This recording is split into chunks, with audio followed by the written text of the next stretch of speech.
የህይወት ፈተና ከፊያሜታ አምሃ።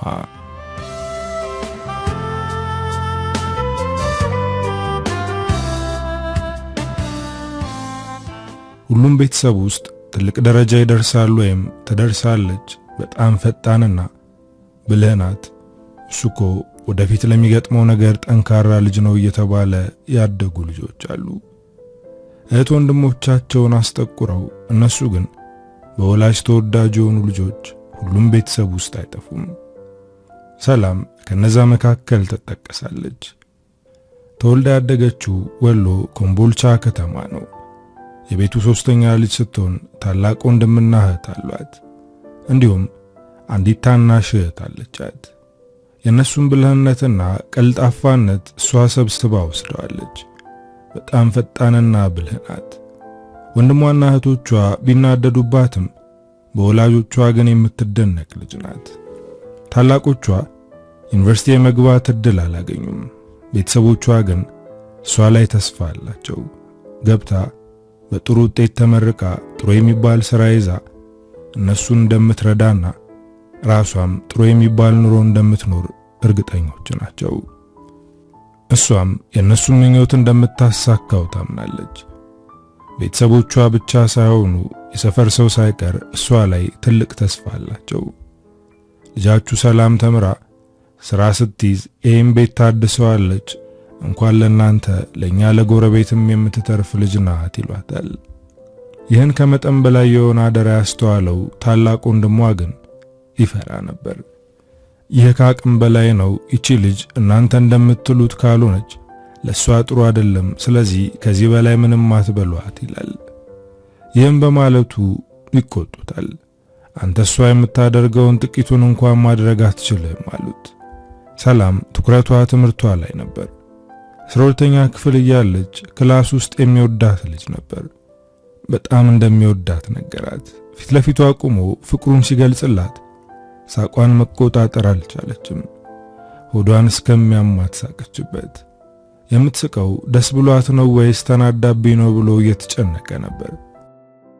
እስከምትጨርስ በዝምታ ጠበቃት። እሷም ስቃ ስትጨርስ በትዝብት ተመለከተችው።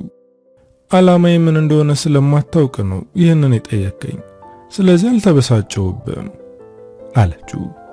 ወደድኩሽ ማለቱ ከሷ ዓላማ ጋር ምን እንዳጋጨው አላወቀም። መውደዴ ከዓላማሽ ጋር ምን ያገናኘዋል በማለት ጠየቃት። ሰላም በልጁ ንግግር ተናደደች። እኔ ትልቅ ዓላማ ያለኝ ሴት ነኝ። ካንተ ጋር ፍቅር የሚባል ዕቃቃ ጨዋታ እየተጫወትኩ ጊዜን አልፈጅም። ሲቀጥል ደግሞ አንተን የምመርጥ አይነት ወንድ አይደለህም አለችው። ንግግሯ ቅስሙን ሰበረው። አማን ምን ሆነህ ነው እንደዚህች አይነት ሴት ልትወድ የቻልከው ማለት ራሱን ወቀሰ። ሰላም እንደዚህ አይነት ንግግር ከአንደበቷ ያወጣል ብሎ አላሰበም ነበር። ባትፈልገው እንኳን ሌላ ምክንያት ማቅረብ ነበረባት እንጂ ቅስሙን የሚሰባብር ነገር መናገር አልነበረባትም። በዛ ላይ ወደድኩሽ እንጂ ዓላማሽን ታየውና እንጋባ አላላትም። ምክንያቱም እሱም እንደሷ ትልቅ የሆነ ዓላማ ነበረው። ግን አብረን ሆነን ዓላማችንን እናሳካለን የሚል ሐሳብ ነበረው። አማን ከዛ ጊዜ በኋላ እንኳን እሷን ሊከታተል ይቀርና ዞር ብሎ እንኳን አያትም። ሰላም ክላስ ውስጥም ሆነ ሰፈር ጓደኛ የላትም። ከእህቶቿ ጋር እንኳን አትጫወትም፣ አታወራም። እንደምኞቷ የዩኒቨርሲቲ መግቢያ ውጤት መጣላት። አዲስ አበባ ዩኒቨርሲቲ የመግባት እድል ገጠማት። ይሄ የሷ ወደ ህልሟ የምትራመደው የመጀመሪያው እርምጃዋ ነው። ወላጆቿ በጣም ተደሰቱ። የሰፈር ሰው ሁሉ ቤት እየመጡ እንኳን ደስ አለሽ አሏት። በሶና ዳቦ ቆሎ ቤተሰቦቿ ብቻ ሳይሆኑ የሰፈር ሰው ሁሉ ሰርቶ ሰጣት። ሰላምን ለትምህርት ሳይሆን ሀገርን ወክላ ወደ ውጭ የምትሄድ ትልቅ ባላደራ ነበር ያደረጓት። ልጄ አንቺን መምከር ለቀባሪ ማርዳት ነው፣ ግን ጠንከር በይ፣ ዓላማሽን እንዳትስቺ አሏት አባቷ። እናቷም አባቷ ያላትን ነገር ደገመችላት። የቤተሰብ ብቻ ሳይሆን የሰፈሩን ሁሉ አደራ አንግባ ወደ ዩኒቨርሲቲ ሄደች። ሰላም ብልህና ቀልጣፋ ብትሆንም ከቤተሰብ ስትለይ ግን የመጀመሪያዋ ስለሆነ ትንሽ ፈርታ ነበር። አሁን ከጎኗ ማንም የለም። ለራሷ ያለችው ራሷ ብቻ ናት። የተመደበችበት ዶርም ውስጥ ከተመደቡ ልጆች ጋር የመቀራረብ ፍላጎት የላትም። ከነሱ ጋር ዶርም ከመጋራት የዘለለ ምንም አይነት የመቀራረብ ፍላጎት የላትም። እነሱ ግን ከሷ ጋር ለመቀራረብ እየሞከሩ ነው። በተለይ ደግሞ ከሷ በታች አልጋ ላይ ያለችው ተማሪ አልፋታት ብላለች። የሰላምን አልጋ መታ መታ በማድረግ ስምሽ ማን ነው በማለት ጠየቀቻት። በመሰላቸት ሰላም ስሟን አስተዋወቀች። ልጅቷም ምህረት እባላለሁ ብላ ራሷን አስተዋወቀች። ሌሎቹም ስማቸውን አስተዋወቋት። የነሱን ስም የማወቅ ፍላጎት ባይኖራትም ፈገግ ብላ አዳመጠቻቸው። ከዶርም ልጆች ጋር የሚያገናኛት ዶርም ብቻ መስሏት ነበር። ግን ከምህረትና ከሰብለ ጋር አንድ ክላስ ደረሳት። እነሱ ክላስ ውስጥ ከሷ ጋር አብረው መቀመጥ ፈልገው ነበር። ሰላም ተነስታ ወንበር ቀየረች። እንደማትፈልጋቸው የገባቸው ይሄኔ ነበር። ከሰው ጋር የኖረች አትመስልም፣ በዛ ላይ ደግሞ ንቀቷ ያበሳጫል አለች ሰብለ። ምህረት ግን እንደ ሰብለ አልተበሳጨችም። ምናልባትም ሰው የማትቀርብበት የራሷ ምክንያት ይኖራት ይሆናል፣ ስለዚህ በቃ እንተዋት አለች። ግን ሰላም በዚህ ሁኔታዋ አልቀጠለችም።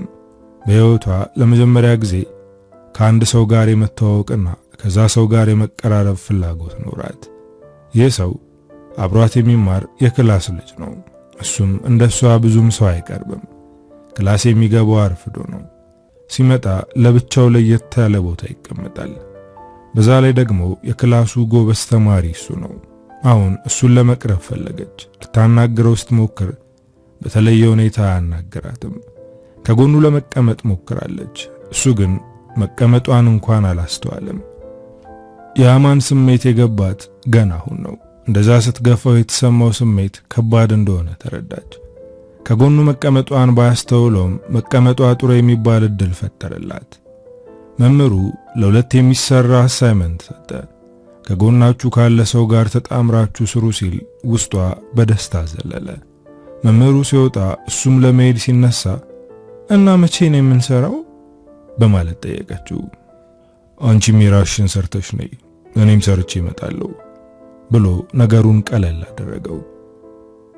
አብረን መስራት አለብን፣ ካልሆነ ገና ከጅማሬው ውጤታችን ዝቅ ይላል ስትለው ትንሽ አስበው በቃ ከሰዓት ላይብረሪ እንገናኝ፣ ስምሽ ማን ነበር ብሎ ጠየቃት። እሷም ስሟን ነገረችው። እኔ ሚኪያስ እባላለሁ ብሎ ራሱን አስተዋውቋት ሄደ። ሰላም ሲወጣ እየተመለከተችው ከሷ የዋሰ ደረቅ ሰው እንደገጠማት አሰበች። እኔም እንደዚህ ነው ድርቅና የሚያስጠላው ማለት ነው በማለት ራሷን ጠየቀች። ከሰዓት በኋላ ወደ ላይብረሪ ሄደች። ግን ሚኪ አልመጣም። እሷ ቀደም ብላ ስለሆነ የመጣችው በሰዓቱ ይመጣል ብላ መጠበቅ ጀመረች። ግን ቶሎ አልመጣም። ቀጥሯት በማርፈዱ ተበሳጭታለች። እሱ ባይመጣም አሳይመንቱን ብቻዋን መስራት ጀመረች። ከተቀጣጠሩበት ሰዓት 2 ሰዓት አርፍዶ ነበር የመጣው። ይምጣ እንጂ ሁኔታው ትክክል አልነበረም። እየቃመ እንደነበር ያስታውቃል። ሰላም በጣም ተናደደች። ግን ንዴቷን ዋጥ አደረገችው። ቶሎ እንስራ፣ እዚህ መቆየት አልፈልግም አላት። መስራት ጀምረዋል። ግን እሷ በመሃል ሌላ ሐሳብ ውስጥ ትገባለች። ጭራሽ ሱሰኛ ወንድ ልመኝ ይሄ አይሆንም፣ ከዚህ ልጅ ጋር ምንም ነገር እንዲኖረኝ አልፈልግም ብላ ራሷን አደነደነችው። ሰላም ይህንን ብትወስንም በውሳኔው አልጸናችም። በሚኪያስ ፍቅር ከነፈች። ገና ከጅምሩ በፍቅር ወደቀች። በፍቅር መያዟ ለዓላማዋ እንቅፋት ባይሆንም እሷ ግን የምታስበው እንደዛ ነበር። ሚኪን እየተከታተለች ከሱ ጋር መቀራረብ ጀመረች። እሱም እንድትቀርበው እድሉን ሰጣት። ክላስ ውስጥ አብረው ይቀመጣሉ። ፈተና ሲደርስ ከሷ ጋር ላይብረሪ ገብቶ ለማጥናት ይሞክራል። ይሄ በመሆኑ ደስተኛ ናት። ግን ሚኪ በህይወቱ ደስተኛ ስላልሆነ ያ ነገር በጣም ያስጨንቃታል። እንደዚህ ደስተኛ ያልሆነበት ምክንያት ምን ይሆን እያለች ትብሰለሰላለች። ሰላም ትምህርት ላይ ከማተኮር የዘለለ ወጣ ብላ የመዝናናት ፍላጎት አልነበራትም። ግን አንድ ቀን ሶጣ ብለን እንዝናና ብሎ ጠየቃት። እሷም አይኗን ሳታሽ ነበር ጥያቄውን የተቀበለችው። የሚኪ ጓደኞች ከግቢ ውጭ የሆኑ ማለትም ትምህርት የማይማሩ ስራም የማይሰሩ ሱሰኞች ናቸው። በዚህ ትንሽ ደብሯታል። ግን ከሱ ጋር ጊዜ ማሳለፍ ስለምትፈልግ ከነሱ ለመግባባት እየሞከረች ነው። ከኔ ጋር የመሆን ፍላጎት ካለው ከዚህ ነገር እንዲወጣ አደርገዋለሁ፣ ፍቅር ከያዘው እኔ የምለውን ያደርጋል እያለች በውስጧ ታወራለች። ይዘዋት የገቡት መጠጥ ቤት ነው። እንደዚህ አይነት ቦታ የገባችው ለመጀመሪያ ጊዜ ነው። በጣም ጨንቋታል። ሚኪ የተቀዳለትን መጠጥ አንስቶ በራሱ እጅ አስጎነጫት። እንደዚህ አይነት ቦታ ገብተሽ የምታውቂ አይመስለኝም፣ በጣም ተጨንቀሻል እኮ አለ። እሷም በአዎንታ ጭንቅላቷን ከፍ ዝቅ በማድረግ ገብቻ አላቅም፣ መግባትም አልፈልግም ነበር፣ ግን ዛሬ አንተን ደስ እንዲል ብዬ ነው የገባሁት ስትለው ጓደኞቹ እርስ በርስ ተያይተው ፈገግ አሉ። ስለመጣሽ ደስ ብሎኛል፣ ሁልጊዜ ላይብረሪ መግባት ላንቺም ጥሩ አይደለም አለ። በዚህ ንግግሩ ጓደኞቹ ከት ብለው ሳቁበት። ሚኪ ጎበዝ ተማሪ ነው። ከነዚህ ሰዎች ጋር መተዋወቁና ከነሱ ጋር አብሮ ጊዜ ማሳለፉ በጣም ገረማት። ከነሱ ቢርቅና ትምህርቱ ላይ ትኩረት ቢያደርግ ከዚህ በላይ ጎበዝ ተማሪ እንደሚሆን እርግጠኛ ናት። ግን ከነዚህ ጓደኞቹ የሚለይ አይመስልም። መጠጡ ሞቅ ሲላቸው ተነስተው መጨፈር ጀመሩ። እሷና ሚኪ ግን ጎን ለጎን ተቀምጠው እያወሩ ነበር። እውነት ለመናገር አብረሽኝ የምትመጪ አልመሰለኝም ነበር። አንቺ ግን አምነሽኝ እኔን ተከትለሽ መጣሽ። በጣም ይገርማል። ቤተሰቦቼ እንኳን አያምኑኝም እኮ አለ። ሰላም አሁን የሚኪ ችግር ቤተሰቦቹ ላይ እንደሆነ ገባት። ለምንድን ነው የማያምኑ? እኔ እስከማውቀው ጥሩ ሰው ነህ አለችው። መጠጡን ጨልጦ በመጠጣት ቤት ውስጥ የማይረባና ቁም ነገር የሌለ ልጅ ነኝ። ቤተሰቦቼ ለኔ ግድ የላቸውም። እኔን ስለማያምኑኝ ምንም አይነት ኃላፊነት አይሰጡኝም። ሁልጊዜም እንደ ሕፃን ያዩኛል። የሚገርምሽ አባቴ በዚህ ዕድሜ በቀበቶ ሊገርፈኝ ይሞክራል ሲላት ሰላም አዘነችለት። እሷ ቤት ውስጥ እንክብካቤ የሚደረግላትና ብዙ ተስፋ የተጣለባት ልጅ ሆና ነው ያደገችው። ወንድምና እህቶቿ በሷ ምክንያት ይሰደቡ ነበር። አንገቷን አቀረቀረች። ምን ያክል ከባድ እንደሆነ አሰበችው። ቤተሰቦች አንተ ላይ እምነት የሌላቸው ምናልባት ሱስ ውስጥ ስለገባ ቢሆንስ በማለት ቤተሰቦቹን ለመከላከል ሞከረች። እና በዚህ መንገድ ነበር መቅጣት የነበረባቸው። ብቸኝነት እንዲሰማኝና የማረባ ሰው እንደሆንኩ እንዳስብ አድርገውኛል እኮ። ውጭ ያለው ወንድሜ እንኳን ለሌሎቹ ፕሮሰስ ሲጀምር ለኔ መጀመር ፍላጎት የለውም። እንደ ቤተሰብ ቀርበው ሊያናግሩኝ እንኳን ፍቃደኛ አይደሉም ብሎ ከቤተሰቦቹ ጋር ያለበትን ቅራኔ ለሰላም ነገራት። እሷም ማዘነችለት። ከዚህ በኋላ ብቸኛ አትሆንም፣ እኔ ከጎንህ ነኝ። ከዚህ ነገር እንድትወጣ አድርጌ ቤተሰቦች እንዲኮሩብህ አደርጋለሁ በማለት በውስጧ ቃል ገባችለት። ከዛ ቀን በኋላ ላይብረሪ መግባት አቁማ ከሱ ጋር መዞር ጀመረች። እሱን ከገባበት ነገር አወጣለሁ ብላ ዓላማዋን ረሳችው። አሁን ዓላማዬ ብላ የያዘችው ነገር እሱን ካለበት ማውጣት ብቻ ነው። እሱም እሷን ተላመዳት። ወደ ልቡ ያስገባት የመጀመሪያዋ ሴት ሰላም ሆና ተገኘች። ካንቺ ጋር ስሆን የሚሰማኝ ስሜት ከማንም ጋር ሆኜ ተሰምቶኝ አያውቅም። በጣም የተለየች ሴት ነሽ ሲላት ፈገግ አለች። ምናልባት ስሜ ሰላም ስለሆነ ይሆናል ከኔ ጋር ስትሆን ሰላም የተሰማ በማለት ቀለደች። እሱ ግን ከልቡ የተሰማውን ነገራት። አንድ ቀን አብረው አምሽተው እሷን ወደ ግቢ እየሸኛት ነበር። እሱ ዶርም ስላልያዘ እሷን ሸኝቶ ወደ ቤቱ ይመለሳል። ወደ ግቢ ሲቃረቡ ስለመሸ በቃ ሄድ አለችው።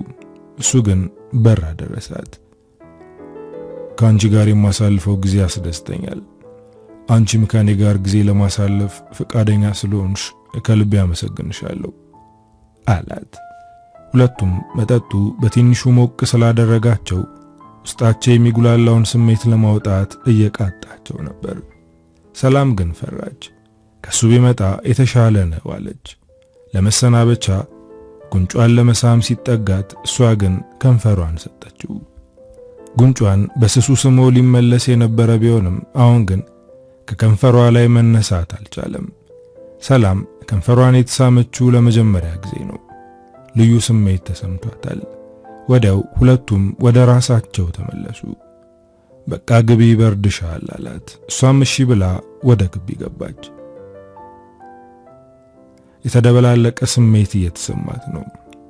ዶርም እስከምትደርስ ከገባችበት ዓለም አልተመለሰችም። ዶርም ከመግባቷ አባቷ ደወለ። ስልኩን ማንሳት አልፈለገችም ነበር፣ ግን ካላነሳች ስለሚጨነቁ አንስታ አናገረችው። ከአባቷ ጋር ሰላምታ ተለዋወጡ።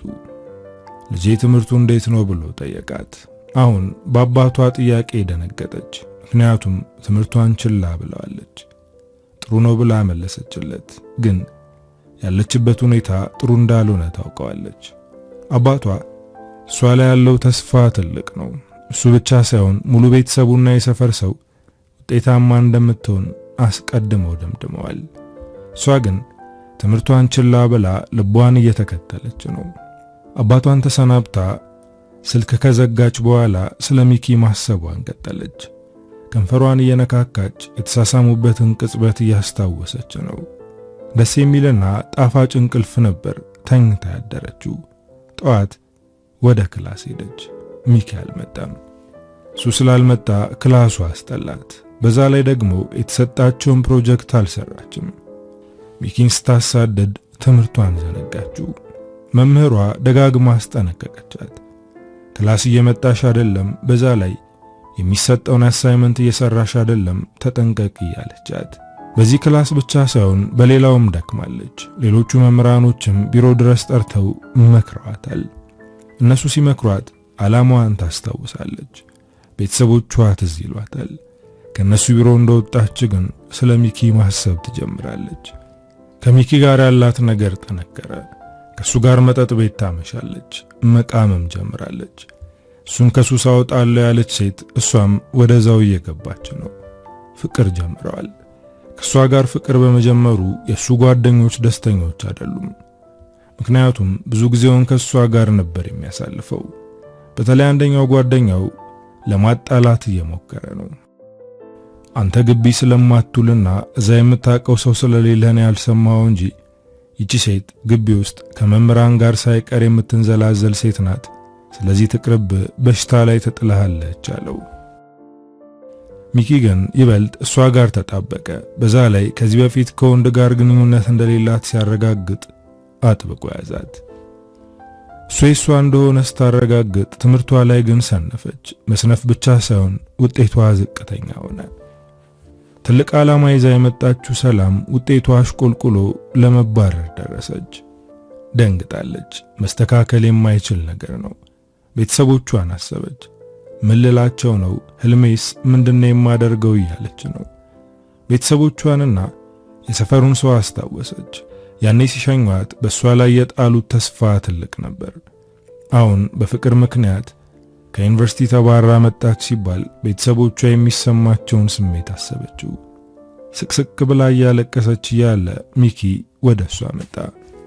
አጥብቆ አቀፋት። ከዚህ መባረር እኮ የዓለም መጨረሻ አይደለም። ከዚህ መባረር እኮ የዓለም መጨረሻ አይደለም። በጣም ጎበዝና ፈጣን ሴት ነሽ።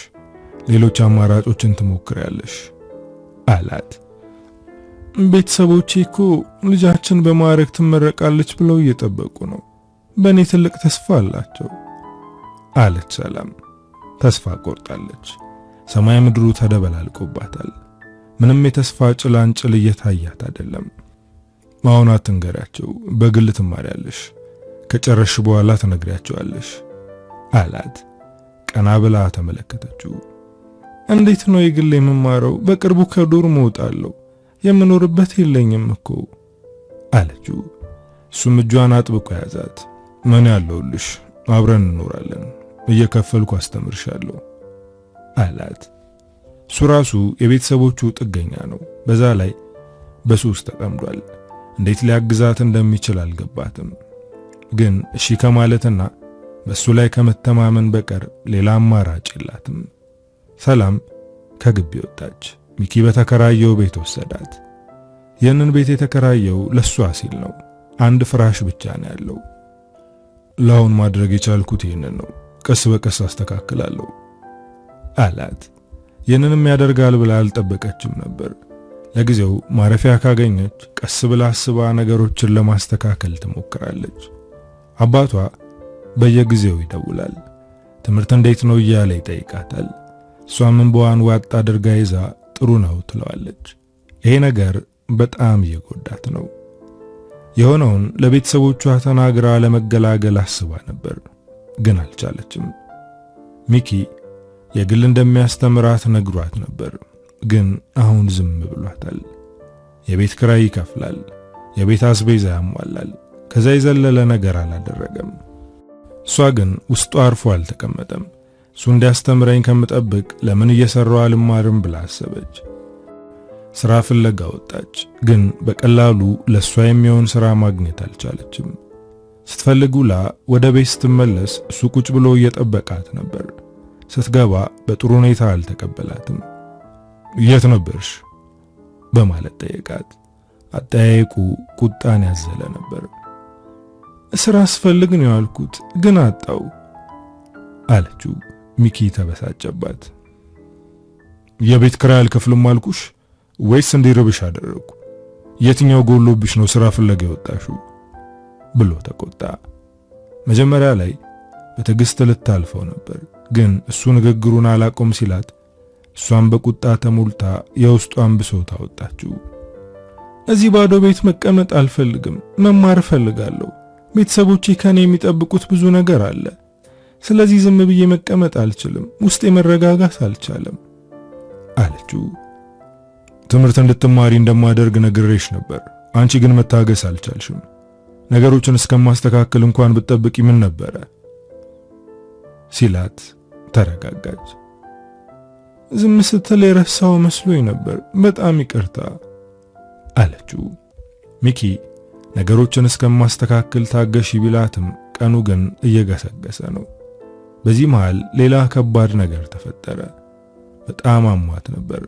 ሰላም ሲያማት ራሷን ተንከባክባ ታገግማለች እንጂ ሆስፒታል መሄድ አትፈልግም።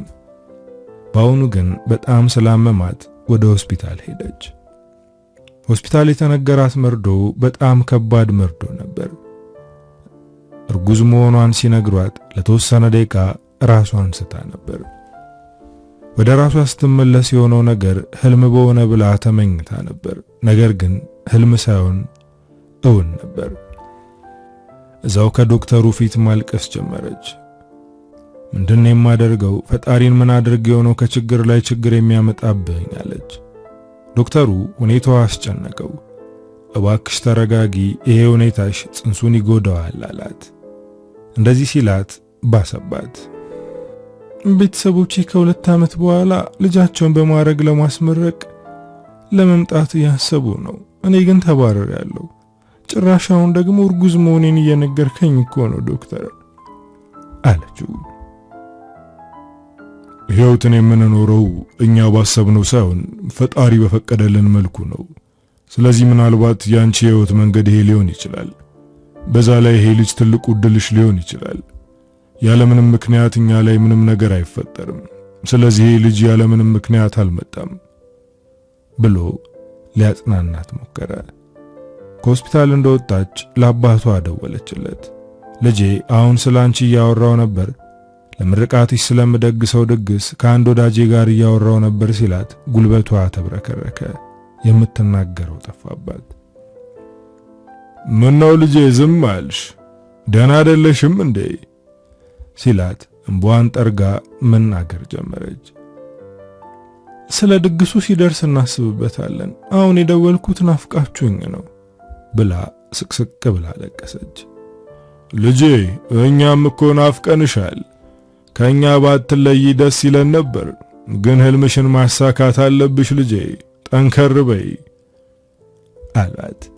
ሰላም ከአባቷ ጋር ተነጋግራ ስታበቃ ቀጥታ ወደ ቤተክርስቲያን ነበር ሄደችው። የቤተክርስቲያኑ በር ላይ ስትደርስ ተንበረከከች። ምንድነው የማደርገው? እባክህ አምላኬ መንገዱን ምራኝ ብላ ለቀሰች። ጽንሱን ለማቋረጥ አስባ ነበር። ነገር ግን ማሰቧ በራሱ ራሷን እንድትጠላ አደረጋት። የገዛ ልጄን በገዛ ፍቃዴ ልገለው አልችልም። በቃ የመጣውን እቀበላለሁ። አሁን ወደ ቤት ሂጄ ለሚኪ ነግረዋለሁ አለች። ቤተክርስቲያን መምጣቷ ጥሩ ነገር ነበር። ጠንከር እንድትል አደረጋት። ቤት እስከምትደርስ ከራሷ ጋር እያወራች ነበር። ከዚህ በኋላ አላለቅስም፣ ጠንካራ መሆን አለብኝ። ዶክተሩ የተናገረው ነገር እውነት ነው። ይሄ ነገር የተፈጠረው ያለምንም ምክንያት አይደለም። ፈጣሪ የሚያስተካክለው ነገር ስላለ ነው። የተሰጠኝን ነገር በጸጋ እቀበላለሁ አለች። ቤት ስትሄድ ሚኪ አልነበረም። ወዲያው ደወለችለት። የምናወራው ነገር አለ፣ አሁኑኑ ወደ ቤት ና አለችው። እንደዛ ስትለው ጓደኞቹ ከጎኑ ሆነው የሚያወሩትን ሰማች። ይቺ ሴት ደስታችንን እያበላሸችው ነው ይላሉ። ሰላም ሰምታ እንዳልሰማች ሆነች።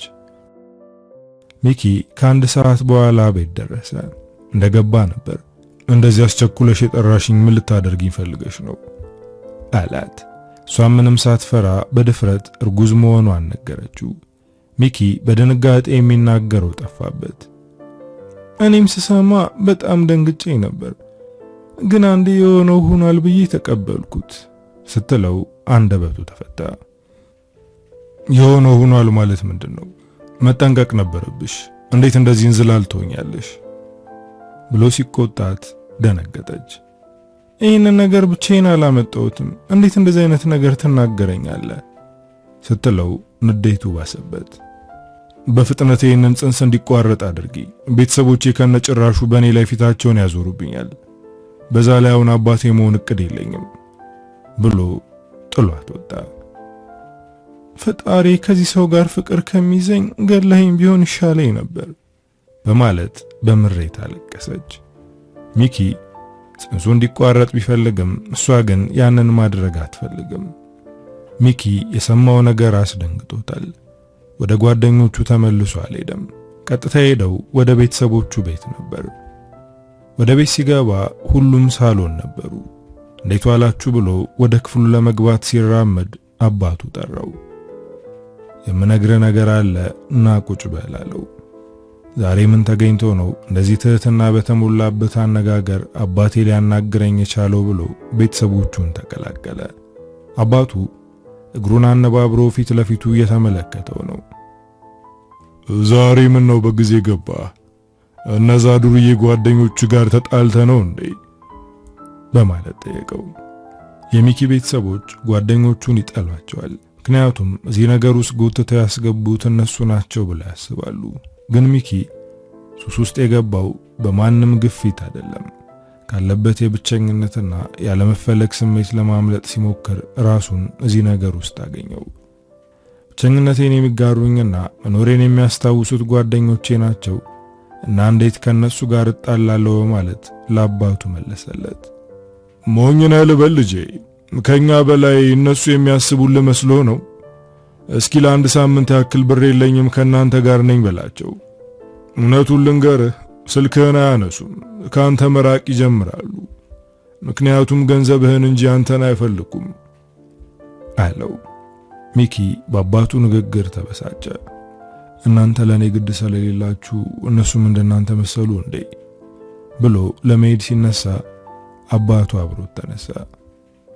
ልጄ አሁን ልወቅስህ ወይም ልቆጣህ አይደለም። ወንድም ወደ አሜሪካ እንድትሄድ ይፈልጋል እና ፕሮሰሱን ነገውኑ ጀምር ብሎሃል አለው። ሚኪ ደነገጠ፣ ምክንያቱም ይህንን ነገር ይፈልገዋል። ወዲያው ስለ ሰላም አሰበ። ደስታው ባንዴ ብን ብሎ ጠፋ። እስከ ዛሬ ዝም ብሎ እንዴት ድንገት ፕሮሰስ እንዲጀምር ፈለገ በማለት አባቱን ጥርጣሬ በተሞላ ዓይን እየተመለከተ ጠየቀው። ወንድምህ እዛ ከሱ ጋር እንድትሆን ይፈልጋል።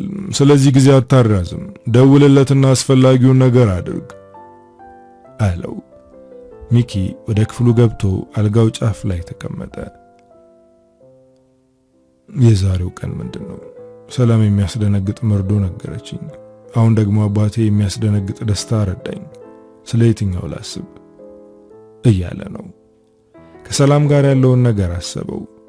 ፍቅር እንደጀመሩ አካባቢ የእውነት በፍቅሩ የከነፈ መስሎት ነበር። ነገር ግን ያ ስሜት ጊዜያዊ ስሜት ነበር። ግንኙነታቸው እንዲቀጥል አልፈለገም። ቶሎ ለማቋረጥ ስለፈለገ እዚህ ጋር እንቋጨው ብሎ ሊነግራት ዝግጅት ላይ ያለ ከዩኒቨርሲቲ ተባረረች። ይሄ ነገር ሲፈጠር ያሰበውን ነገር ተወው። ምክንያቱም ትምህርቷ ላይ ቸልተኛ የሆነችው በእኔ ምክንያት ነው። በተዘዋዋሪ ለመባረሯ ምክንያቱ እኔ ነኝ ብሎ ራሱን ጥፋተኛ አደረገ።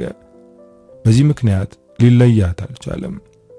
ጭንቅ ውስጡን ቢነግራት በጣም ትጎዳለች። መጎዳት ብቻ ሳይሆን ራሷን ለማጥፋትም ትሞክራለች። ይሄ ነገር እንዳይሆን ሲጠነቀቅ እሷ ግን ሌላ ከባድ ነገር ነገረችው። ከሷ እንዳይርቅና እንዳይተዋት የሰራችው የተንኮል ቀመር መስሎ እየታየው ነው። ከመጀመሪያው ከኔ ፍቅር እንዲይዛት አላስገደድኳትም። ትምህርቷን ችላ እንድትል አላደረኩም። አሁን የተፈጠረውም በእሷ እንዝላልነት እንጂ በእኔ ጥፋት አይደለም። ስለዚህ እኔ ላይ ምንም ጥፋት የለም። ወንድሜ ጀምር ያለኝን ፕሮሰስ ጀምራለሁ። ለዓመታት ያለምኩትን በእሷ ምክንያት ማበላሸት አልፈልግም ብሎ ወሰነ። ሰላም ሚኪ ከቤት ከወጣ ሰዓት ጀምሮ ብቻዋን ስታብሰለስል ነበር። ሚኪ እንደዚህ ጨካኝ ይሆናል ብዬ አስቤ አላውቅም። እንዴት ጽንሱን አቋርጩ ይለኛል? ይሄ እኮ በፈጣሪ ፊት የሚያስቆም ነገር ነው አለች። ያንን የተናገረው ምናልባት ስለደነገጠ ይሆናል ብላ ነገሩን ቀለል አደረገችው። ነገ ሲመጣ ይቅርታ እንደሚጠይቃትና ምን ማድረግ እንዳለባቸው እንደሚያወሩ እያሰበች ተኛች። ሰላም አሁን ቤተሰቦቿ ሲዘው የሸኟትን ዓላማ ረስታ ሌላ ዓላማ አንግባለች። ሙሉ ትኩረቷ ልጇ ላይ ሆኗል። እንደሚከብድ ታውቃለች፣ ግን ሁሉም ነገር በፈጣሪ እርዳታ ይስተካከላል ብላ አምናለች። ሌሊቱ ነጋ። በጠዋት ይመጣል ብላ እየጠበቀችው ነበር፣ ግን ሚኪ አልመጣም። ምናልባት ክላስ ገብቶ ይሆናል። ከክላስ ሲወጣ ይመጣል ብላ ጠበቀችው። ቀን ሙሉ አልመጣም። አሁን መጨነቅ ጀመረች። ሚኪ አይፈልገኝም ማለት ነው ብላ ራሷን እየጠየቀች ነበር። አመሻሽ ላይ ደወለችለት። የማያነሳው መስሏት ከጓደኞቹ ጋር ወደሚዝናናበት ቤት ለመሄድ ተዘጋጅታ ነበር፣ ግን ሚኪ ስልኩን አነሳላት። በሰላም ነው? ጠፋህ እኮ ዛሬ ትመጣለህ ብዬ እየጠበቅኩ ነበር ስትለው ከወትሮ በተለየ ድምጽ ቅላጼ ለምን ፈልገሽ ነው ሲላት እውነትም ለኔ ፍቅር የለውም ብላ በውስጡ አሰበች። ስለ ልጃችን መነጋገር አለብን ስትለው እኔ ልጅ የለኝም እንዲኖረኝም አልፈልግም፣ ምን ማድረግ እንዳለብሽ ነግሬሻለሁ ብሎ ስልኩን ጆሮዋ ላይ ዘጋባት። ያደረገው ነገር አስለቀሳት። ድጋሚ ተስፋ ቆረጠች። ምን ላደርግ ነው? እዚህ የሆንኩትን እሆናለሁ እንጂ ቤተሰቤ ጋርም አልሄድም አለች። ሚኪ ከጓደኞቹ ጋርም ያለውን ግንኙነት ቀንሷል። እሷንም ዘግቷታል። አብዛኛውን ጊዜውን ከቤተሰቦቹ ጋር እያሳለፈ ነው። ቤተሰቦቹ ስለ ሰላም የሚያውቁት ነገር የለም። እሱም እንዲያውቁ አይፈልግም። እሱ ሲዘጋትና ሲርቃት ስራ ጀመረች። ከመውለዷ በፊት መስራት አለባት፣ ካልሆነ ሁሉም ነገር ይከብዳታል። የጀመረችው ስራ መስተንግዶ ነው። ባለፈው እሱ ባይከለክላት ኖሮ እስካሁን ጥሩ ስራ ትሰራ ነበር። በእርግጥ አሁንም አልረፈደም። ስራ ቦታ አብረዋት ከሚሰሩት ጋር መግባባት ጀመረች። እንደ ድሮ ቢሆን ከሰው ጋር አትቀራረብም ነበር። አሁን ግን ሰው እንደሚያስፈልጋት ገብቷታል። ምስክር ከምትባል አስተናጋጅ ጋር ይበልጥ ተቀራረበች። ምስክር ከሷ በእድሜ ትበልጣለች። ልክ እንደ ታላቅ እህት ሆነቻት። ሲጨንቃት የምታማክራት እሷን ነው። ሕይወቷ ውስጥ እየተፈጠረ ያለውን ነገር ሁሉ ነግራታለች። ሰላምዬ፣ ምንም ቢከብድሽ ጽንሱን ለማቋረጥ እንዳታስቢ። እኔ ባለማወቅ እንደዛ አድርጌ አሁን ላይ መውለድ አልቻልኩም በማለት እሷ ላይ የተፈጠረውን ነገረቻት። ምስክር ገና አፍላ ዕድሜ ላይ ያለች ነበር የፍቅር ጓደኛ ያዘችው። የፍቅር አጋሯ የሰፈር ልጅ ነበር። ቤተሰቦቿ ከሱ ቤተሰቦች ጋር ከባድ ጸብ ውስጥ ነበሩ፣ ግን ልጆቹ ፍቅር ውስጥ ገቡ። በዚህ መሃል እርግዝና ተፈጠረ። ይሄ ነገር ሁለቱንም ማስደነገጣቸው። ቤተሰቦቻቸውን ስለፈሩ ለማንም ሳይናገሩ በድብቅ ጽንሱን አቋረጡት። ምስክር ከዛ ጊዜ በኋላ ለሱ ያላት ፍቅር ተኖ ጠፋባት። እንኳን ከሱ ጋር ፍቅር ልትቀጥል ይቀርና አይኑን እንኳን ማየት አስጠላት። እዛ ሰፈር መቀመጥ ሁሉ ደበራት። ወደ አዲስ አበባ መጣ የመስተንግዶ ሥራ ጀመረች። ከወራቶች በኋላ ከአንድ ሰው ጋር ተዋወቀች። ዋሲሁን ይባላል። በጣም ወደዳት፣ እሷም ወደደችው። ከተዋደድን ለምን ጊዜ እናራዝማለን እንጋባ ብሎ ጠየቃት። እሷም ፈቃደኛ ሆነች።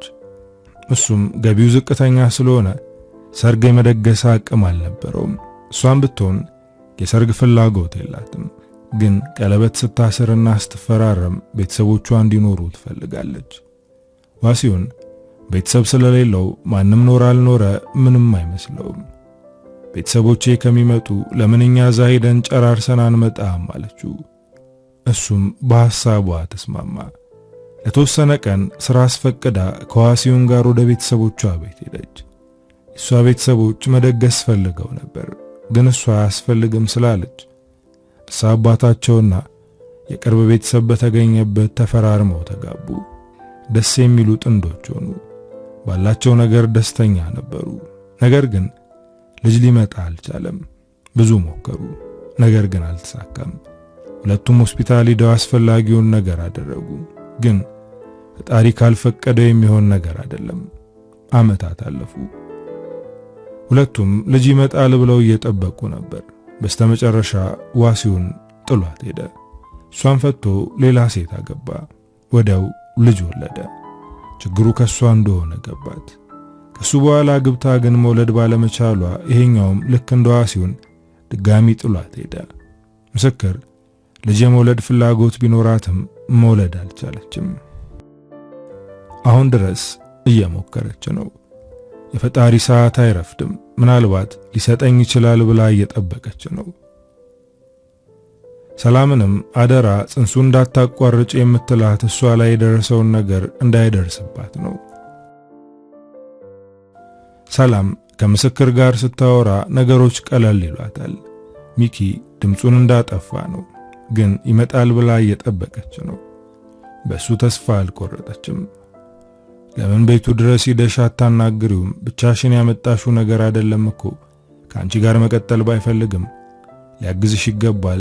ይሄ ልጅ ቢወለድ ብዙ የሚያስፈልገው ነገር አለ። ያውኑን አለመቸገር አትመልከቺ በማለት ምስክር ነገረቻት። ሰላም ነገሩን ስታብሰለስል አደረች።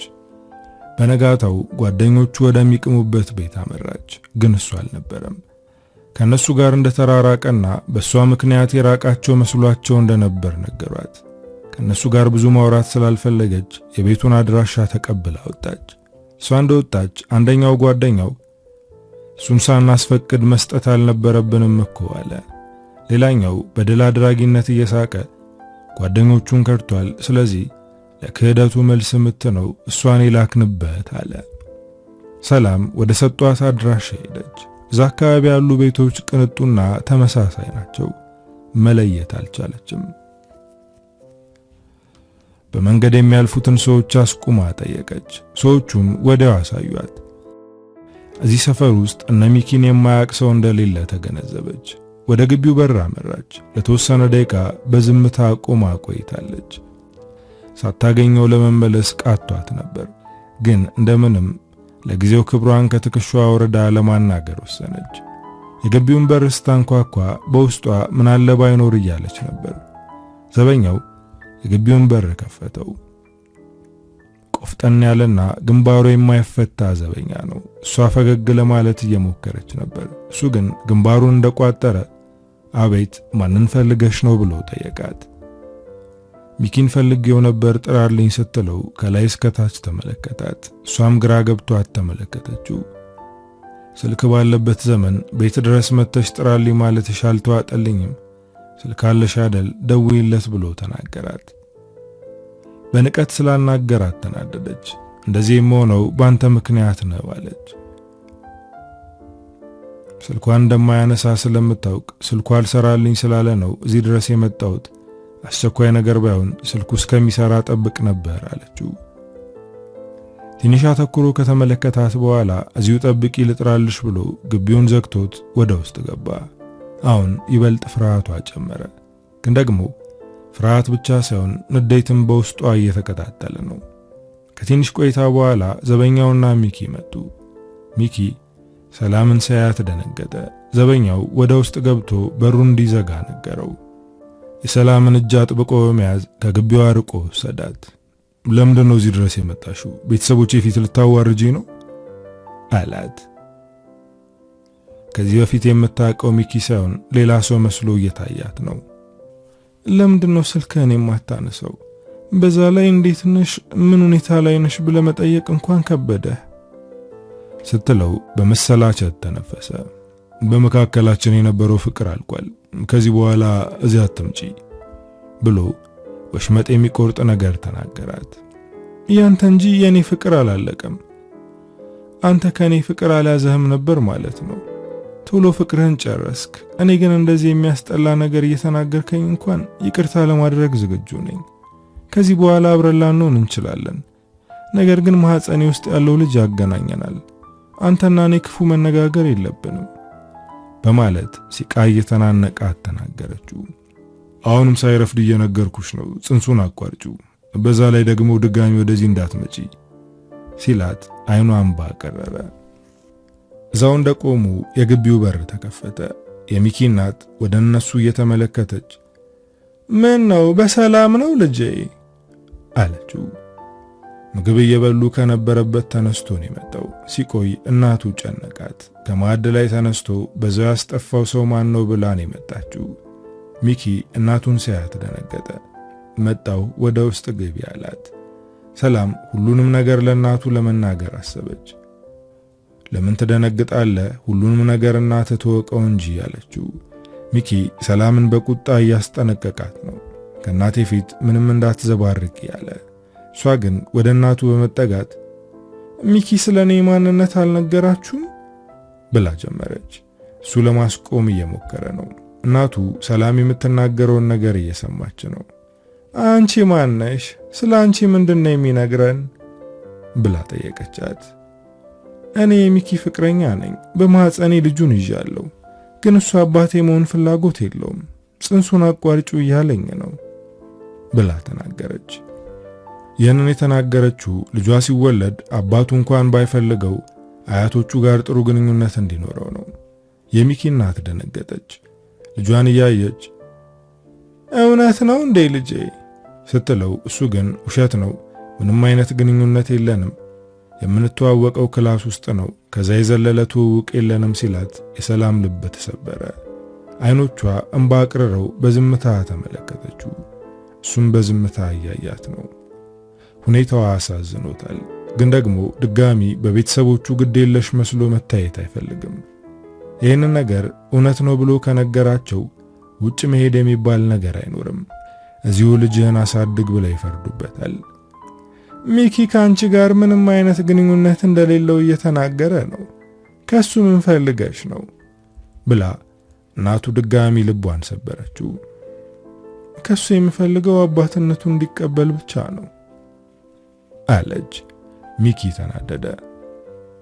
በቃ ተይኝ አትጨቅጭቂኝ ሲላት እናቱ አንተ ወደ ውስጥ ግባ እኔ አናገራታለሁ ብላ እንዲገባ አደረገችው።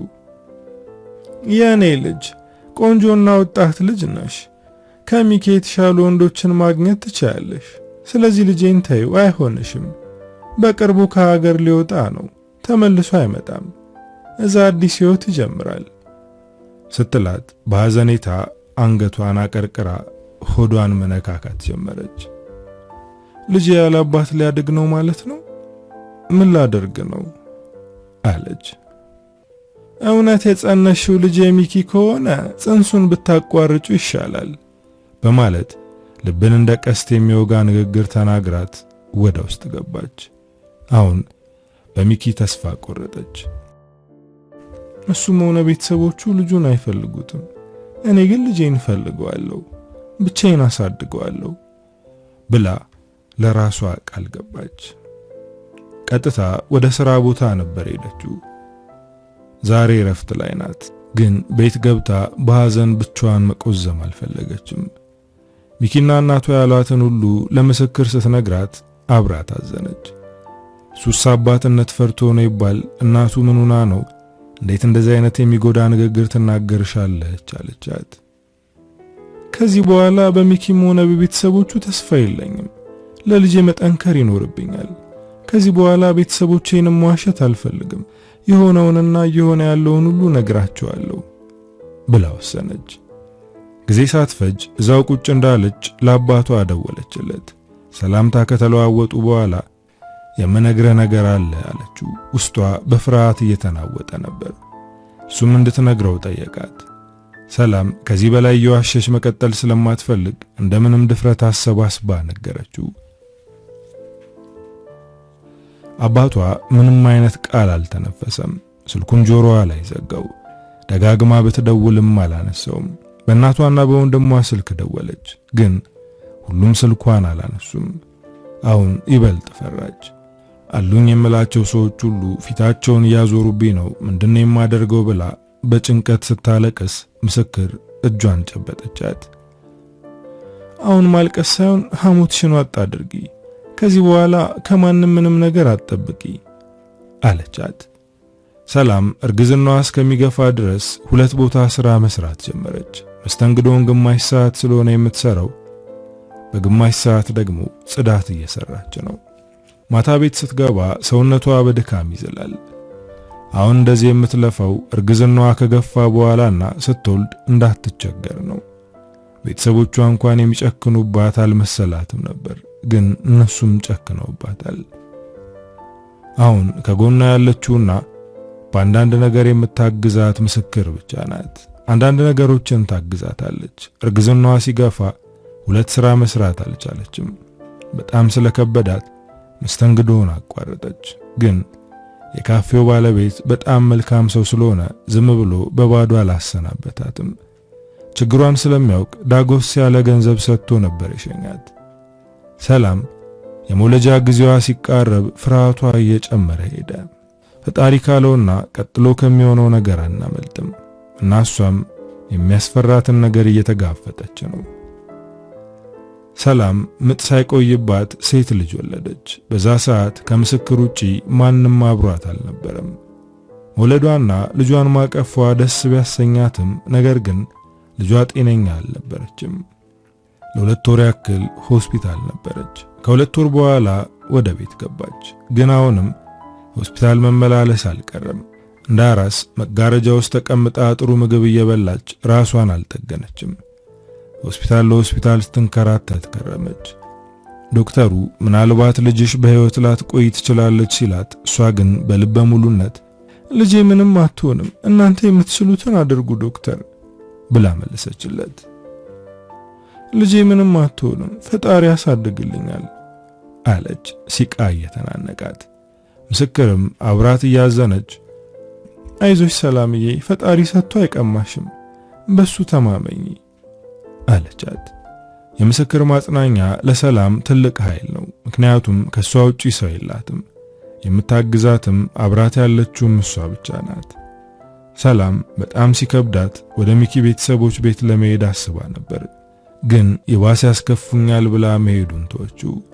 የምትሄደው ልጇን ጥሩ ሕክምና እንድታገኝ እንዲያደርጉላት እንጂ ከነሱ ሌላ ነገር ፈልጋ አልነበረም። ቢሆንም ግን የመሄድ ሐሳቧን ቀየረች። ሆስፒታልም ጸበልም እያደረገች ልጇን በሕይወት አቆየቻት። በዛ ላይ በገንዘብ የሚያግዛት ሰው ስላልነበር ልጇን አዝላ ስራ ትሰራለች። ተመላላሽ ስራ ትሰራ ነበር። ልጇን አዝላ ልብስ ታጥባለች፣ ምግብም ታበስላለች፣ ቤት ታጸዳለች። ሰላም ልጇን ለማሳደግ የምትችለውን እያደረገች ነው። ዓመታት ተቆጠሩ። ልጇ ትምህርት ቤት የመግቢያ ጊዜዋ ቢደርስም እንደማንኛውም ልጅ ትምህርት ቤት ሄዳ መማር አትችልም።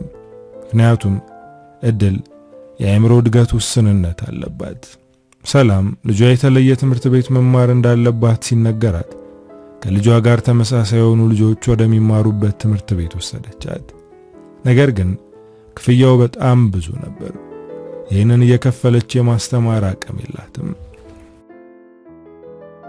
ይህንን ሁሉ ችግር ተጋፍጣ እዚህ ከደረሰች በኋላ ሌላ ከባድ ነገር ገጠማት። በአሁኑ ተስፋ ቆረጠች። ምንድነው የማደርገው ብላ እየተጨነቀች ነው። ስራ መስራቷን ቀጠለች። ግን ልጇን ይዛ ስለምትሄድ አንዳንዶቹ አሰሪዎቿ ደስተኛ አይደሉም። ምክንያቱም ልጅቷ ችግር ስላለባት የምታደርገውን አታውቅም። ዕቃ ታበላሻለች። በዛ ላይ ቤት ውስጥ እነሱ ባሉበት ትጸዳዳለች። በዚህ ምክንያት አንዳንዶቹ አባረሯት። ሰላም ልጇን የሚይዝላት ብታገኝ ጎበዝ ሰራተኛ ነበረች። ግን ልጇን ይዛ ስለምትሄድ ብዙም አትሰራም። ዕቃ ታበላሻለች። በዛ ላይ ቤት ውስጥ እነሱ ባሉበት ትጸዳዳለች። በዚህ ምክንያት አንዳንዶቹ አባረሯት። ሰላም ልጇን የሚይዝላት ብታገኝ ጎበዝ ሰራተኛ ነበረች። ግን ልጇን ይዛ ስለምትሄድ ብዙም አትሰራም። እንደዚህ እየታገለች ልጇ 10 ዓመት ሞላት። በሷ ልጅ እድሜ ላይ ያሉ ልጆች ሲማሩ ስታይ ታለቅሳለች። እሷ አንድ ነገር ቢደርስባት ልጇ ምን እንደምትሆን አሰበችው። ስለዚህ ሰው ያስፈልጋታል፣ መማርም አለባት አለች። ልጇን ይዛ ወደ ሚኪ ቤተሰቦች ቤት ሄደች። ቤት ውስጥ የሚኪ እናትና አባት ነበሩ። እናቱ የምታስታውስ መስሏት ነበር፣ ግን አላስታወሰቻትም። በእርግጥ ሰላም የድሮ መልክና ወዟ አሁን ላይ የለም። በጣም ተጎድታለች። ማን እንደሆነችና ምን ፈልጋ እንደመጣች ጠየቋት። እሷም ማንነቷንና ምን ፈልጋ እንደመጣች ነገረቻቸው። የሚኪ እናት ደነገጠች። እድልን ጎንበስ ብላ አየቻት። አንቺ ሴት ከ10 ዓመት በኋላም ልጄን ለመረበሽ እየሞከርሽ ነው በማለት በቁጣ አናገረቻት። አባትየውም ከእናትየው አይለይም። ሰላምንና እድልን አፈራርቆ እየተመለከተ እግዚአብሔር ይመስገን ልጅ አሁን ላይ ጥሩ ኑሮ እየኖረ ነው፣ ትዳር መስርቶ 2 ልጆችን ወልዷል። እናም ያለፈ ስህተቱ ያውን ሕይወቱን እንዲያፈርስበት አልፈልግም አላት። እኔ የመጣሁት የሱን ሕይወት ለመብጥበጥ አይደለም። እኔ የምፈልገው ልጄ ከመሰሎቿ ጋር እንድትማር እንድታግዙኝ ብቻ ነው አለች። አሁን በሽተኛ ልጅሽን ይዘሽ ከቤት ውጪ፣ አንቺም ሆነ ልጅሽን አናውቃችሁም ብለው ከቤት አስወጧት። ሰላም የልጇን እጅ ይዛ እየተራመደች ታለቅሳለች። እድል ቀና ብላ እናቷን እያየች ትስቃለች። ልጄ ምን እንደማደርግ አላውቅም፣ ግን አንድ መፍትሄ እፈልጋለሁ እያለች ታወራታለች። ልጇ ይህንን ነገር እንደማትረዳውና እንደማይገባት ታውቃለች፣ ግን ለሷ ስትል ምንም ነገር እንደምታደርግ እየነገረቻት ነው። የመንገዱን ጫፍ ይዘው ነበር የሚራመዱት። ድንገት ከኋላ የመጣ መኪና ውሃ ረጫቸው። እድል ጨዋታ መስሏት እየሳቀች ነው። ሰላም ግን በጣም ተናዳለች። መኪናው ከነሱ አለፍ ብሎ ቆመ። ሹፌሩ ከመኪናው ወርዶ ወደ እነሱ መጣ። በጣም ይቅርታ፣ ወደ ምትሄዱበት ላደርሳችሁ ብሎ ያጠፋውን ጥፋት ለማካካስ እየሞከረ ነው። አስተውላት ነዳም እንዴ? የልጄ ልብስ አዲስ ነበር እኮ አበላሸባት ብላ የእድልን ልብስ እየጠረገች በንዴት ተናገረችው። ንዴቷ ወደ እንባ ተቀየረ። ስቅስቅ ብላ ለቀሰች። ሰውየው ደንግጧል። ሰላም በዚያ መካኝታ ውስጡ ያለውን ብሶት እያወጣች ነበር። ሰውየው ሰላምን አተኩሮ እየተመለከታት ነው። ይቺን ሴት በእርግጠኝነት ያውቃታል፣ ግን ለማረጋገጥ ስሟን መጥራት ነበረበት። ሰላም ብሎ ሲጠራት እንባዋን ጠርጋ እሷም ማስተውላየችው። አዎ እሷም ታውቀዋለች። ደንግጣለች። በዚህ ሁኔታ ላይ ሆና ድሮ የሚያውቃት ሰው እንዲያገኛት አትፈልግም ነበር። አማን ብላ እሷም ስሙን ጠራችው። በድንገት በመኪናው ውሃ የረጫት ሰው ከዓመታት በፊት የፍቅር ጥያቄ አቅርቦላት ነበር። ያኔ ግን እሷ ምርጫዋ እንዳልሆነና እሷን መውደዱን በድፍረት መናገሩ ድፍረት አድርጋ ቆጥረው ነበር። ሰላምዬ ደህና ነሽ ብሎ አቀፋት። እሷ ግን በድንጋጤ ደርቃ አቁማለች። በዚህ እንደሆንሽና ከቤተሰቦች ጋር ያለሽ ግንኙነት እንደተቋረጠ ሰምቼ ነበር አላት። እሷ ግን ምንም የማውራት ፍላጎት የላትም። አማን በርከክ ብሎ የእድልን ጉንጮች ሳማቸው። ስምሽ ማን ነው የኔ ቆንጆ ብሎ ጠየቃት። እሷም ከተወሰነ ቆይታ በኋላ እድል ብላ መለሰችለት። እድል ስሟን ከነገረችው በኋላ አንገቱ ላይ ጥምጥም አለች። ስታቅፈው ሰላም ደነገጠች። ታስለቅቃት ሞከረች። እሷ ግን አለቅም ብላ እምቢ አለቻት። አማንም ታያት፣ እንደውም ወደ መኪናው ግቢ፣ የምትሄዱበት አደርሳችኋለሁ አላት። ሰላም ወደሱ መኪና መግባት ባትፈልግም እድል ስላስቸገረቻት ሳትወድ በግዷ ገባች። አማን ከመቀሌ ዩኒቨርሲቲ በማዕረግ ተመርቆ አሁን እዚህ አዲስ አበባ ውስጥ የአንድ ድርጅት ማናጀሩ ነው እየሰራ እንደሆነ ነገራት። እሷም እንኳን ለዚያ በቃ ጎበዝ ብላ አድናቆቷን ገለጸችለት። በውስጧ ግን ቁጭት እየተሰማት ነው። ምክንያቱም ሰላም ሚኪን ወደ ህይወቷ ባታስገባው እሷም አሁን ላይ እንደ አማን ጥሩ ቦታ ላይ ትሆን ነበር። ስላለችበት ሁኔታም ሆነ ስላሳለፈችው ነገር አልጠየቃትም። ምን ብሎ መጠየቅ እንዳለበት አላወቀም። ምናልባት ጥያቄ ቁስሏን ሊነካ ይችል ይሆናል ብሎ ፈርቷል። ስለራሱ ብቻ ነበር የሚያወራው። እሱም ወደ ቤተሰቦቹ ብዙም እንደማይሄድ ነገራት። ብቻውን መኖር ሲሰለቸው አሁን ላይ ያክስቱን ልጅ እንዲመጣ አድርጎ አብሮት እንዲኖር ማድረጉንም ነገራት። ሰላም ቤቷ እስከምትደርስ ቸኩላለች። ስልክ እንለዋወጥና ተገናኝተን በሰፊው እናወራለን አላት። እሷም ስልኳን ሰጠችው። ቤት ሲደርሱ እድልን እንውረድ ስትላት እድል ግን የአማንን አንገት ጥምጥም አድርጋ አቅፋ አልወርድም አለች። እሷም አማንን ቢያባብሏትም እምቢ አለች። የማይደብርሽ ከሆነ ለአንድ ሰዓት ያክል ከኔ ጋር እንድትቆይ ፍቀጅላት፣ ትንሽ ዞር ዞር አድርጋት ልመለስ ብሎ የሰላምን ፍቃድ ጠየቃት። ሰላም ልጇ ከሷ ተለይታ ስለማታውቅ እንዲሁም ከምስክር ውጪ ለማንም አምና ሰጣት ስለማታውቅ ትንሽ ከብዷት ነበር። ከአንድ ሰዓት በላይ እንዳታቆያት አለችው። መኪናውን አስነስቶ ሄደ። እነሱን በአይኗ ሸኝታ ወደ ቤት ስትሄድ ምስክር እየጠበቀቻት ነበር። ሰላምን ብቻዋን ስታያት ደነገጠች። ልጅሽን ቀሙሽ እንዴ? የሚኪ ቤተሰቦች እድልን ወሰዷት ብላ ጠየቀቻት። ልጄን በቀላሉ የሚሰጣቸው ይመስልሻል ብላ ከጎኗ ተቀመጠች። እድል ከአማን ጋር ናት። ለረጅም ጊዜ እንደምታውቀው ነው የሆነችው። አሁን ከሱ ጋር ሄዳለች አለቻት። ምስክር አማን ማን ነው በማለት ስትጠይቃት የልጅነት አፍቃሪ ብላ መለሰችላት። እሱን ሳየው ቤተሰቦቼና ያደግኩበት አካባቢ ናፈቁኝ፣ በትዝታ ወደ ኋላ መለሰኝ አለች በትዝታ ቆዝማ። ምስክር ፈገግ ብላ እየተመለከተቻት እና አማን አግብቷል አላገባም ስትል ጠየቀቻት። የምስክር ጥያቄ ምን እንዳዘለ ሰላም ገብቷታል። አንቺ የምታስቢው ገብቶኛል፣ ግን በዚህ ሰዓት ከልጄ ውጪ ሌላ የሚያሳስበኝ ነገር የለም። በዛ ላይ ዳግም መሳሳት አልፈልግም አለቻት። ምስክር ግን አማን ምናልባት ፈጣሪ የላከው አጋዥ ነው ብላ እያሰበች ነው። አማን እድልን ሲያዝናናት ቆይቶ አንዳንድ ነገሮችን ገዝቶላት በሰዓቱ ቤት አመጣት። ምስክር ከአማን ጋር ሳልተዋወቅ የትም አልሄድም ብላ እስከሚመጣ እየጠበቀችው ነበር። ሰላም ልጇን ተቀብላ መስግና ልትሸኘው ነበር። ግን ምስክር ጣልቃ ገብታ ቡና ልናፈላ ነበር፣ ለምን ጠጥታ አትሄድም? በዛ ላይ በደንብ እንተዋወቃለን አለችው። እሱም በአንዳፍ የምስክርን ጥያቄ ተቀበለ። አማን ወደ ቤት ገባ። ቤቱን በአይኑ መቃኘት ጀመረ። ወደ ቤት እንዲገባ ያልፈለገችው የምትኖርበትን ቤት እንዳያየው ነው። ልጅ ያሉ እሷ ከሱ የተሻለ ኑሮ እንደሚኖራት ተመጻድቃበት ነበር። አሁን ነገሩ ተገላቢጦሽ ሆኖ አገኘው። ግን አማን ምንም አይነት መጥፎ ቃል አልተናገረም። እድል ከሱ ጋር እየተጫወተች ነው። ከምስክር ውጪ ሌላ ሰው እንደዚህ አትቀርብም ነበር።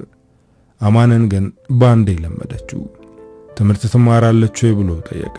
ሰላም አዎ ብላ ልትዋሸው ነበር። ግን ምስክር አስቀድማ እውነቱን ነገረችው። እድል እንደማንኛውም ልጅ የትኛውም ትምህርት ቤት ገብታ መማር አትችልም።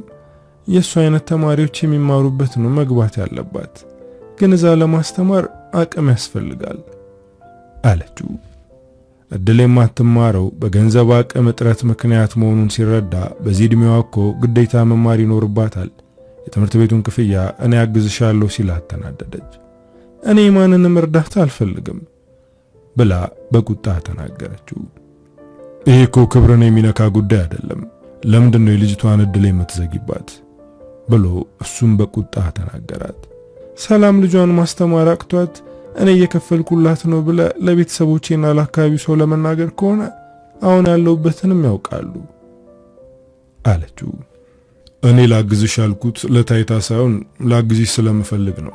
ይሄ ደግሞ ካንቺ ክብር ጋር ምንም አያገናኘውም አላት። እሷ ግን እንዲያግዛት ፍቃደኛ አይደለችም። አማን በጣም ስለተበሳጨ ከተቀመጠበት በመነሳት ለመሄድ እየተዘጋጀ በደንብ አስቢበትና ደውይልኝ በማለት ወጥቶ ሄደ። የተፈላውን ቡና እንኳን ለመጠጣት አልፈለገም። ላግዝሽ የሚለኝ እኔን ለማሸማቀቅ ስላሰበ ነው እያለች ትብሰለሰላለች። እንዳየሁት ከሆነ እንደዛ አይነት ሰው አይመስለኝም። ቢሆንም ለልጅሽ ስትይ እርዳታውን መቀበል ነበረብሽ በማለት ምስክር ተቆጣቻት። ሰላም ምስክር ከሄደች በኋላም ስታስብ ነበር።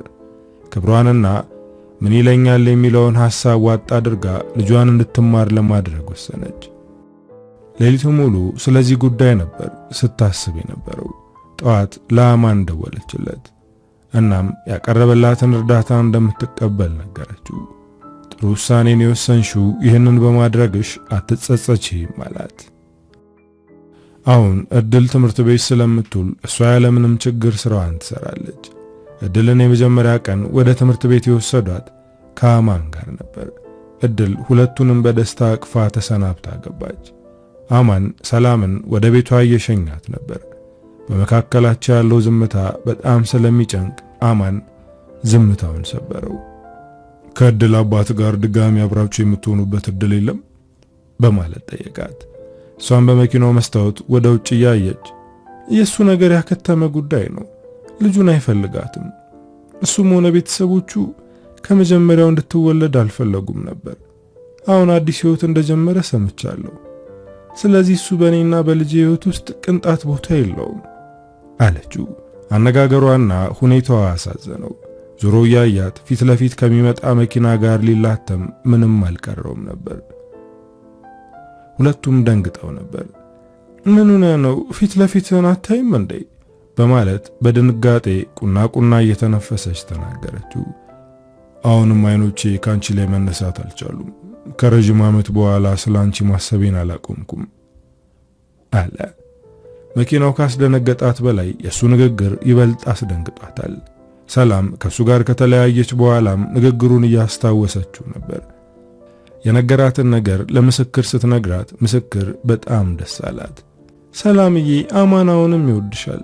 ወደ ህይወትሽ የመጣው ያለ ምንም ምክንያት አይደለም። እባክሽ እድል ስጪው ብላ መከረቻት። ሰላም ለጊዜው ከሱ ጋር የመሆን ፍላጎት የላትም፣ ግን ልቧ ወደሱ ከመራትና ለልጇ ጥሩ ሰው ከሆነ ለመቀበል ዝግጁ ሆናለች። ምስክር እንዳለችው ድንገት የተገናኘ ነው ያለ ምንም ምክንያት አይደለም። ምናልባት ሊክሰኝ ይሆናል የመጣው ሚኬ የሰበረውን ልቤን ጠግኖ ደስተኛ ያደርገኝ ይሆናል አለች። ግን ይህንን ነገር ለምስክር አልነገረቻትም። በውስጧ ለራሷ የተናገረችው ነገር ነው። እድል የገባችበት ትምህርት ቤት ለውጥ እያመጣላት ነው። በዛ ላይ የሚያስፈልጋትን ነገር የሚገዛላት አማን ነው። ከናቷ በላይ ከአማን ጋር ስትሆን ደስ ይላታል። አማንም በረፍት ሰዓት ይዟት ወጥቶ ያዝናናታል። ይሄ ነገር ዘላቂ ሆነም አልሆነም ለጊዜው አጋዥ አግኝታለች። አሁን አማንን ወደ ህይወቷ ስላመጣላት ፈጣሪዋን እያመሰገነች ነው። ስለሱ እያሰበች ደወለላት። እሱ መደወሉን ስታይ ፈገግ ብላ አነሳችው። ሰላምታ ከተለዋወጡ በኋላ ነገ ረፍት ስለሆነ እድልን ይዘሻት ነይ፣ ምሳ ከኛ ጋር ናችሁ አላት። እሷም ግብዣውን ተቀበለችው። ከዚህ በፊት ወደ ቤቱ ሄዳ አታውቅም። ለመጀመሪያ ጊዜ ነው የምትሄደው። አማንና ከአማን ጋር የሚኖረው ያክስቱ ልጅ ተመስገን እየጠበቋቸው ነበር። ሰላም ወደ አማን መኖሪያ ቤት ግቢ ስትገባ በግቢው ስፋት ተደመመች። ቤቱ ባለ 2 ፎቅ ነው። በር ላይ ቆመው ነበረ የተቀበሏቸው።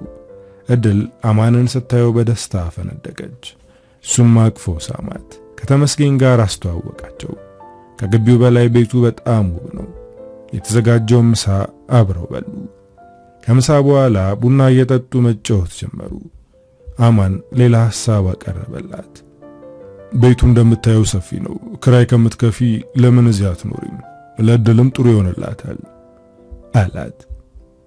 ይህንን ሐሳብ አልተቀበለችውም። አሁን የምታደርግልኝ ከበቂ በላይ ነው። ስለዚህ እባክህ ከዚህ በላይ ምንም ነገር ለማድረግ አትሞክር አለችው። እሱም ብዙም ሊጫናት አልፈለገም። እድል ከተመስገን ጋርም ተስማምታለች። ከቤት ወጥተው ግቢ ውስጥ እየተጫወቱ ነበር።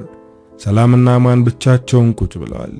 ሁለቱም በውስጣቸው የሚያስቡት ነገር አለ። ሰላም ከዓመታት በፊት የነበረውን አማን እያስታወሰች ነበር። ያኔ የሚያያት የፍቅር አስተያየት አሁንም አልተለወጠም። የሚመለከታት በስስትና በፍቅር ነው። እሱም ከዓመታት በፊት የነበረችውን ሰላም እያስታወሰ ነው። ያኔ የነበረችው ሰላም በተስፋ የተሞላችና ለሁሉም ነገር ጉጉት የነበራት ሴት ነበረች። የአሁኗ ሰላም ግን ከዛች በብዙ ነገር ተለይታለች። አሁን ያ ተስፋዋ የለም። ቀዝቃዛ ሆናለች። ሕይወት ብዙ ነገር አሳይታታለች።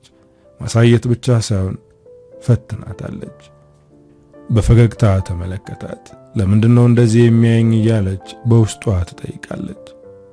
በጣም ይገርማል፣ አሁንም በፍቅርሽ ወድቄያለሁ አላት። ቀና ብላ ማየት አልቻለችም። ሁልጊዜም አስብሻለሁ፣ ፈጣሪ ሰላም የኔ ካልሆነች ሌላ ሴት አልፈልግም ብዬ ጸልያለሁ ሲላት ቀና ብላ ተመለከተችው። አይኖቿ እንባ ቋጥረዋል። አንደበቷ መናገር አልቻለም። አይኖቿ ግን ብዙ ነገር ይናገራሉ። አማን ከተቀመጠበት ተነስቶ ወደሷ ተጠጋ። ሰላምዬ፣ ያኔ የነበረው ስሜቴ አሁንም እንዳለ ነው። እባክሽ እድል ስጪኝ። አንቺንም እድልንም ደስተኛ አደርጋችኋለሁ። አሁን ላስጨንቅሽ አልፈልግም፣ ግን በደንብ አስቢበት አላት። እሷ ምንም አይነት ምላሽ ሳትሰጠው ተመስገን እድልን ይዟት ወደ ቤት ገባ። ይህኔ ንግግራቸው በእንጥልጥል ቀረ። ወደ ቤት ስትመለስ ምስክርን ወደ ቤት እንድትመጣ ጠራቻት። ምስክርን ፈጥና ነበር ሄደችው። ሰላም ከአማን ጋር ያወራችውን ነገረቻት። ምን እንደማደርግ ግራ ገብቶኛል፣ በጣም ፈርቻለሁ ስትላት፣ ምስክር ግን ለአማን እድል እንድትሰጠው ነገረቻት።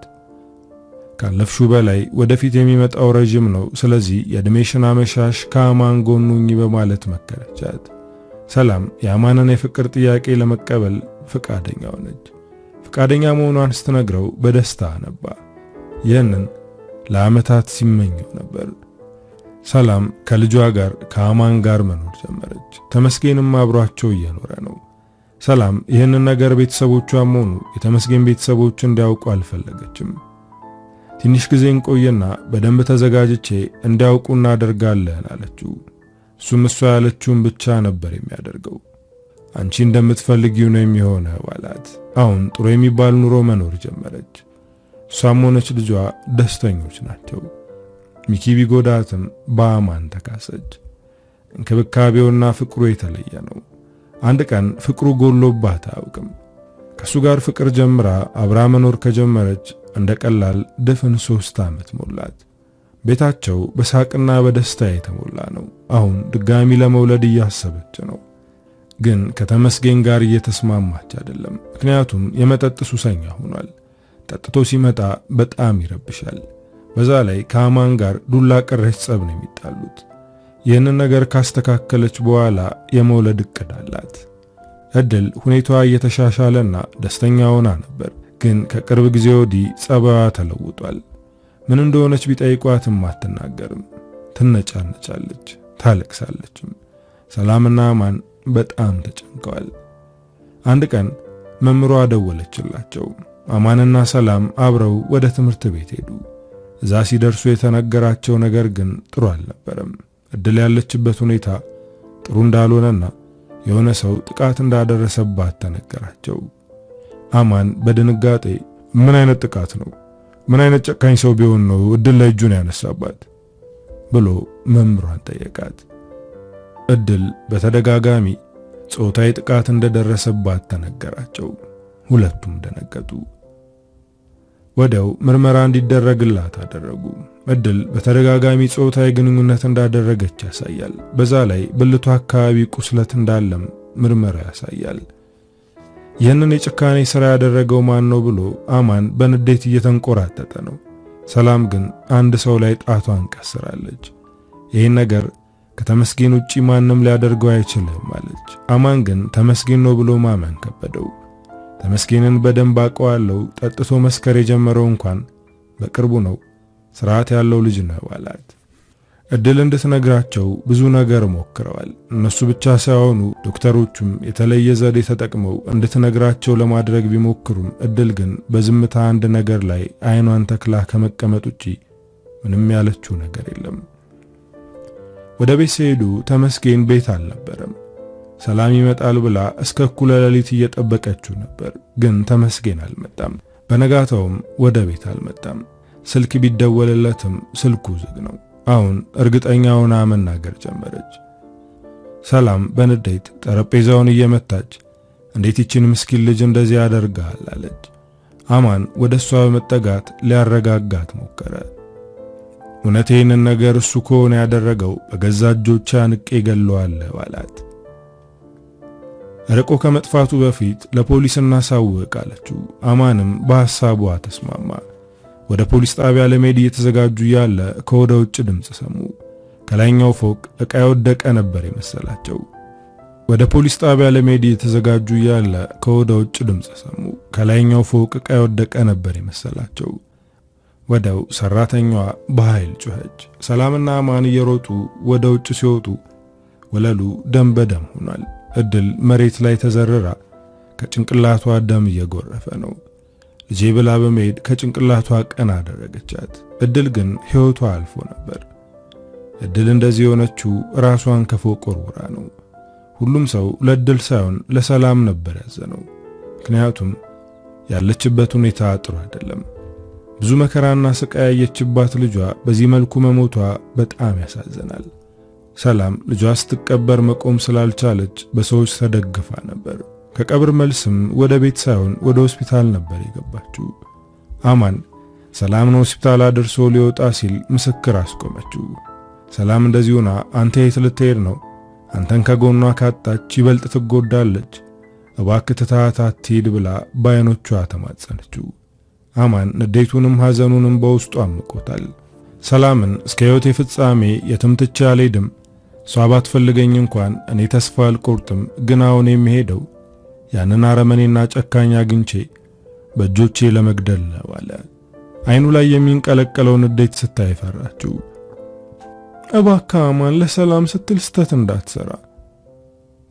የተመስገንን ጉዳይ ፖሊሶች ይዘውታል፣ ለነሱ ተውላቸው አለችው። ይህንን እያወሩ ያለ ስልኩ ጠራ። የተደወለለት ከፖሊስ ጣቢያ ነበር። ተመስገን እንደተያዘና ምርመራ እየተደረገበት እንደሆነ ተነገረው። ምስክር የአማንን እጅ ይዛ ወደ ሰላም መልሳ ወሰደችው።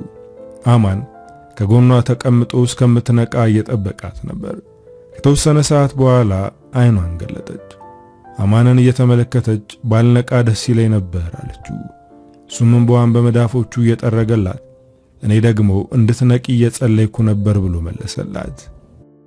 ዶክተሯ ወደ ውስጥ ገብታ የምርመራ ውጤቱን ነገረቻቸው። ራስሽን የሳትሽው በጭንቀት ነው፣ እንደዚህ አይነት ጭንቀት ደግሞ ጽንሱን ይጎዳዋል አለች። በዶክተሯ ንግግር እርስ በርስ ተያዩ። ምስክርም ደስ ብሏታል። ሰላም ልጇን አፈር ባለበሰችበት ቀን ሌላ ልጅ ሊኖራት እንደሆነ አወቀች። አንዷ በቃ ስትል ሌላኛው ይጀምራል። በሕይወት ካለን ድረስ አንዱ ነገር አበቃ ስንል ሌላኛው መጀመሩ አይቀርም። ምክንያቱም ይሄ ሕይወት ነው። ፈጣሪ ሰላም ከሐዘን የምትጽናናበት ልጅ ሰጣት። ለአማን ደግሞ የልጅነት ፍቅሩን አደለው።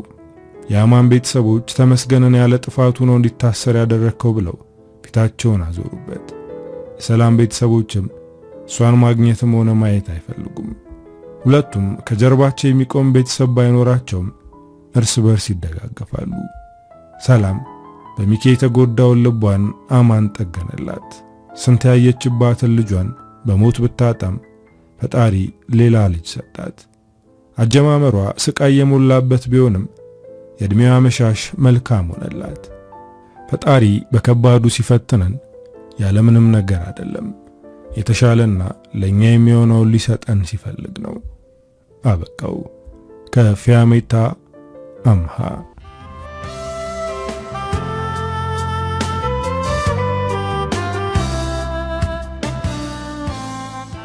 እንግዲህ ዶቼ ለዛሬ ይዤላችሁ የመጣሁት ታሪክ የሰማችሁትን ይመስል ነበር። ታሪኩን እንደወደዳችሁት በርካታ ቁም ነገሮችን እንዳገኛችሁበት ተስፋ አደርጋለሁ። በቀጣይ በሌላ ስራ እስክንገናኝ ሀገራችንን ሰላም ያደርግልን። ቻው።